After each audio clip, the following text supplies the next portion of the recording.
Hey, you're listening to Wrestling Roundup on Free FM 89.0. This is Grady Hooker, and live on Skype as always, we got Josh. Hey. So this past Saturday, we had a pseudo pay-per-view, WWE Roadblock, and it happened. It was true to its name. Yeah. It was just a roadblock in WrestleMania's road. My main thing, of course, you couldn't expect anything out of it, but the whole hype around the event was that the whole WrestleMania card could be shaken up. It could be changed, it could be shuffled, but you got literally nothing out of the event in terms of outcomes. It was essentially a live event. Which I think might have just been possibly people's expectations being wrong on it, because it was just a live event. Yeah, there were too many people that were stuck in fantasy land thinking Ambrose was going to win the championship and change everything. And he didn't. Nope. And Charlotte didn't lose hers. Pretty much no champion lost their title. The only one I could have seen changing hands would have been the tag team titles, and I didn't expect that. No. So the first match on the card, it was the New Day versus Sheamus and Barrett of the League of Nations. And then on Raw, we saw the other two members of the League of Nations fail.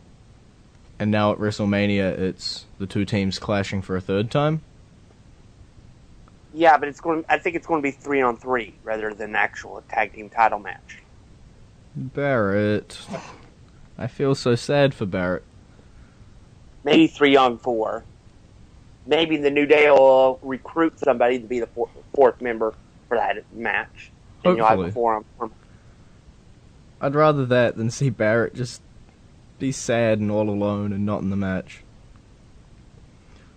But basically, if it rescues all of those talent out of the Andre the Giant Memorial Battle Royal, I'm happy with it. That's essentially what WrestleMania season is now. Who do we get to rescue out of that, and who's just going to go into the pool? And Chris Jericho pretended to not be Canadian, and then beat up Jack Swagger a little bit. That was hilarious. Yeah, his promo was probably one of the better Jericho promos in a while. He's been nailing it recently with this latest run. The Jack Swagger inclusion, slightly confusing, but I guess they need an opponent. And half the roster was over in another live event. Yeah, and let's see here. He's an American in Canada? There you go. But you meant to cheer for him. No. Canada doesn't like American wrestlers. Especially a real American. Yeah, it happened. It was a match. That's a lot of what to say about this whole pay-per-view. It was a pay-per-view, or it was a live show. Nothing special came out of it. I don't expect anything to happen. I don't expect Jack Swagger to insert himself into a feud anywhere. But we did get an NXT match on the show, which I think was probably one of the highlights. Yeah, the tag team title match was really good. I knew Enzo and Cass were not going to win the match. I think anybody who thought they were going to win the match was, one, delusional, and two, didn't realize that NXT Dallas has already had a match scheduled for the titles. Don't mention that it's pre-taped. But yeah, Dallas had Dash and Dawson taking on American Alpha, so, and it really made no sense to make it Enzo and Cass versus American Alpha. So, of course, the Revival were going to win, but Enzo and Cass did get a lovely exhibition to the main roster audience. So are we going to keep predicting their call-up? I'm going with the night after WrestleMania. But we've already got so many other people coming up the night after WrestleMania. According to the internet, we have, like, the entire NXT roster is going to be called up. What do we got? I think currently people are thinking Finn, Doc, Cal, Bayley, Enzo, Cass, and Carmella. It's like 7. That's a lot of people. Well, I think the Baylor Club will come as one unit. True. So will Enzo, Cass, Carmella. Bayley will be there to confront whoever the new Diva champion is.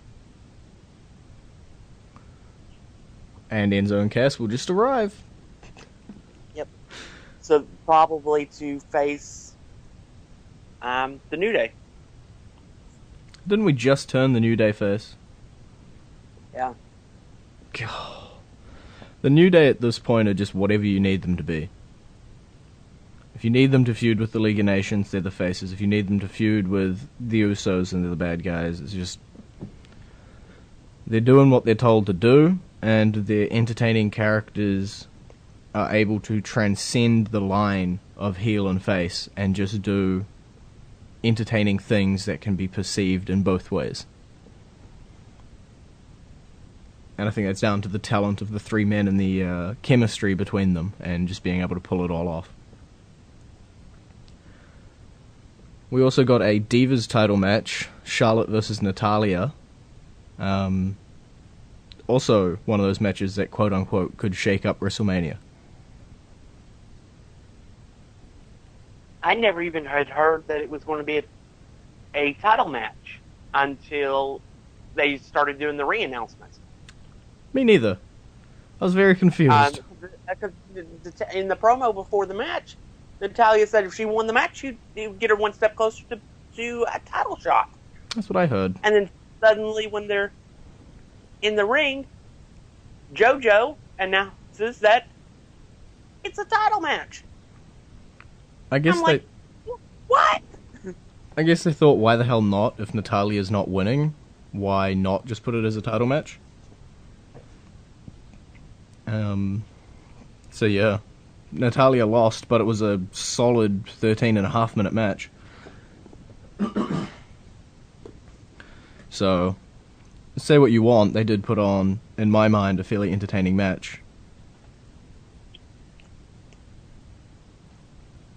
But they've also faced off before in NXT on another Divas match that was pretty much prompted one of the better matches before the whole Bayley-Sasha lineage angle. We'll go into our classic entrance theme now. We never talked about it, but Jacqueline has been announced as the next Hall of Fame inductee for the class of 2016. So... I said 2 years ago and she needed to be inducted, so it's finally nice that she finally has been. Yeah. And now, you get to listen to her entrance music, called Pretty Mean Sisters. And you're back with Wrestling Roundup on Free FM 89.0, Grady and Josh.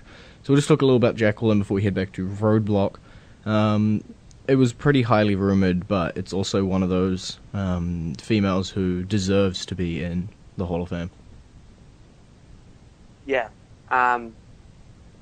She did a lot for re-establishing the women's division after it had been completely dismantled following the defection of Alundra Blaze a couple of years earlier.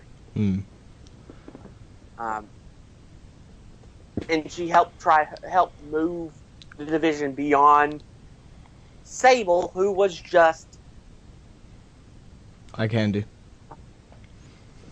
Yeah, I can't say what I really want to say. Yeah, we'll stick with eye candy since we're on the radio.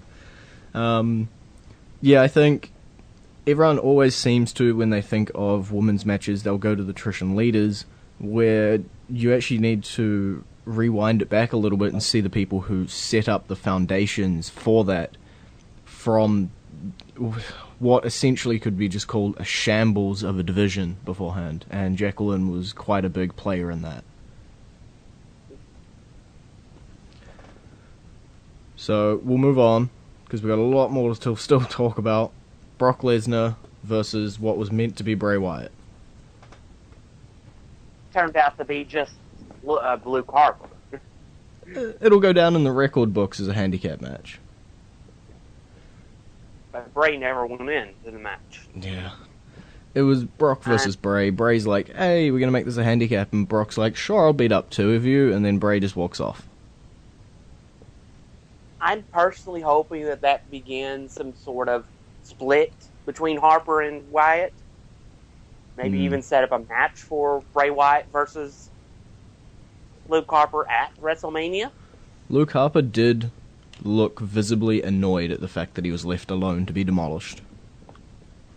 I don't know if this was meant to be storyline progression or what, because again the internet is rifled with rumors, and some say he was injured. Bray. Some say Bray and Brock did this just to piss off people because they're not getting the wrestle at WrestleMania. I don't know. You never know what's the correct direction. You can just hope for the best now. So it doesn't matter why they did it, but let's hope that it moves into a Harper-Wyatt feud, because to be honest, that's probably one of the most entertaining things that Bray can do at WrestleMania at the moment, rather than just a random fatal four-way. And if he's still got Eric Rowan and Braun, then he's still got enough of a family to be able to release Harper on his own. And they could definitely give Harper his own characteristics for his character by splitting him off here as well. Definitely, I think they showed that a lot more with Eric Rowan in the initial split when they started giving him the intellectual character and having him work with Paige a little bit. So it would be great to get that sort of development for Harper, other than I'm a big, strong, scary man who's crazy. And just give him something that makes him that unique character that we're going to remember him as Luke Harper, not as the Wyatt family member. Because you've seen in his matches that Luke Harper is one talented son of a gun. Yes, he is. Talking of talented son of a guns, the next match, Sami Zayn versus Stardust.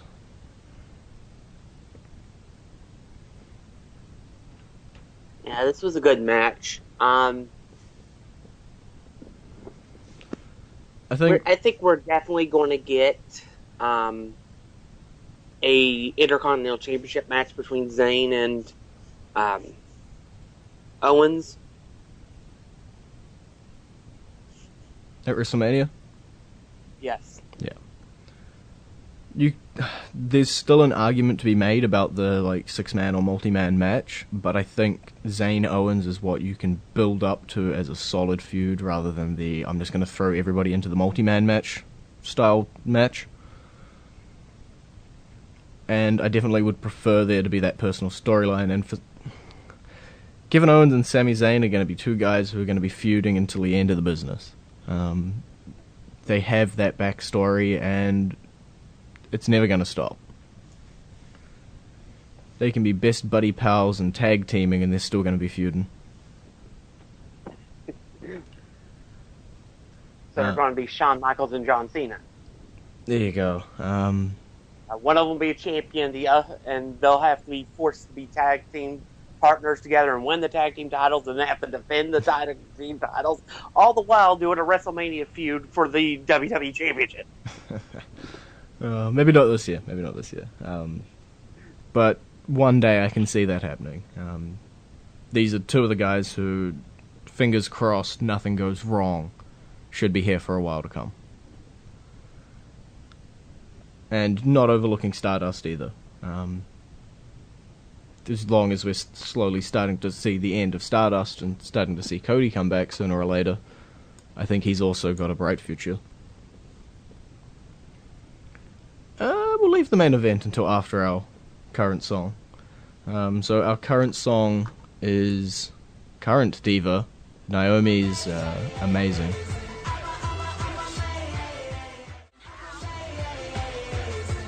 And you're back with Wrestling Roundup on Free FM 89.0. Grady and Josh. So we've still got one more match on Roadblock to talk about. Main event: Dean Ambrose wins and then loses against Triple H. I very much expected a false finish in this match, similar to what occurred back in 2000 for Chris Jericho against Triple H for the title. Or more recently, if my brain is not ruining me right now, Dean versus Seth, I believe, also had us thinking that Dean won the world title. And then that led to the hilarious Seth face gif. Yeah, and that too, yeah. And then there was this huge argument that sprung up because of them actually applying the rule that even the pinning person can't be under a rope. I feel like that's always been a rule. Yeah, it has been. They just don't apply it unless it's absolutely necessary for the story. I guess that's their problem when they start using rules for the storyline purpose of the match. That it hasn't been upheld a bunch of other times, but I don't really care. I remember them applying the rule to continue a feud a few months back between Charlotte and Paige. Because Paige got pinned with Charlotte underneath one of the ropes. Yep, I remember that. I don't know. It is what it is. I think the payoff when Dean finally wins the world title, and the video package that they can make beforehand of him being so close yet so far, will be amazing. But it's not his time right now, no matter how much the internet wants it to be. Nope. And as much as the IWC hates it, the time belongs to Roman Reigns. Yep. Simple as that. Flicking over to Raw, something happened. Did you watch the video clip I sent over of the Chris Jericho Neville match? Yeah, breaking news. Pun intended. Neville broke his ankle. Yeah. Have they officially announced it? Yeah. Okay. It's a broken ankle. Yeah. Another one bites the dust. It seems as though... And that gives us a more likely of an outcome of the Intercontinental title match being a one-on-one match. Yeah. Just injure everybody else in it. No. Simple as that. But, it seems as though, again, it comes with the ref applying the rules. The big hubbub was that Jericho got quite mad and physically pushed the referee because he didn't count the 3 when he called an audible. Yeah. Yeah, I feel like the ref always counts the 3, that's the rule. Much like when Emma accidentally won the match on the NXT when she pinned... I'm blanking on... Charlotte. Yeah. They knocked him out in the Emma Sam, and you just count the 3. That's just the rule, you just count. Especially since he'd called the audible as well. But I guess, hopefully nothing bad comes out of that. Like, you can't really be mad at Jericho for firing off. But it does show how much Jericho cares, I think. A lot of people say he just comes back, does his bit and leaves. But he cares. Try his best to leave the company just a little bit better than it was when he first made his return. Because this for the last 3 years, his whole thing has been to try to put people over, to elevate them. Yeah. But he hasn't been there for wanting to be the world champion. Hasn't been there to be the top person. He's been there to try to put over Ryback, over Fandango, Bray Wyatt. And yeah, he's been pretty successful with it as well. I'm going to guess that we're heading into Jericho AJ 3 or 4 or 7 at WrestleMania. And it is what it is. It'll probably be a good match. A lot of people now are looking ahead at the WrestleMania card.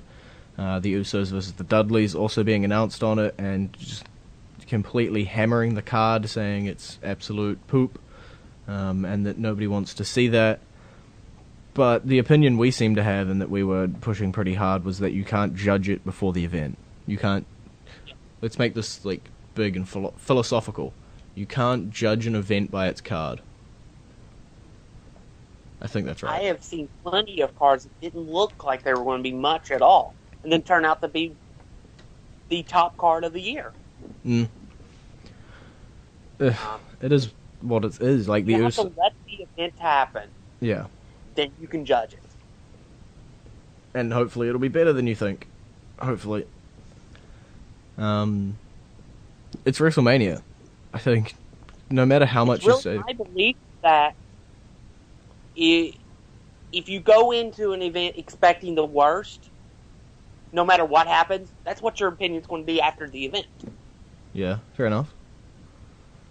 If you go into the event with an open mind, the odds are you're going to enjoy it a lot more than you are if you think it's going to just be a bomb.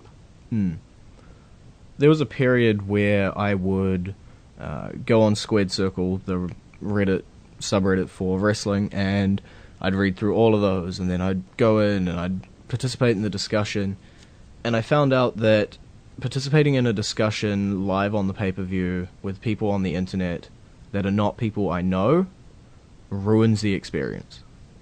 Because 9 times out of 10 they're just being negative for the sake of being negative. So I pretty much avoid the internet now like a day before. Just go away. I'm going to forge my own opinions rather than let the internet forge them for me. Okay, well, that's all we got time for this week. So I'll talk to you next week. Bye-bye. You can visit our Facebook page, facebook.com/Wrestling Roundup Radio, or our Twitter page, twitter.com/Wrestling Radio. And I'll see you next week.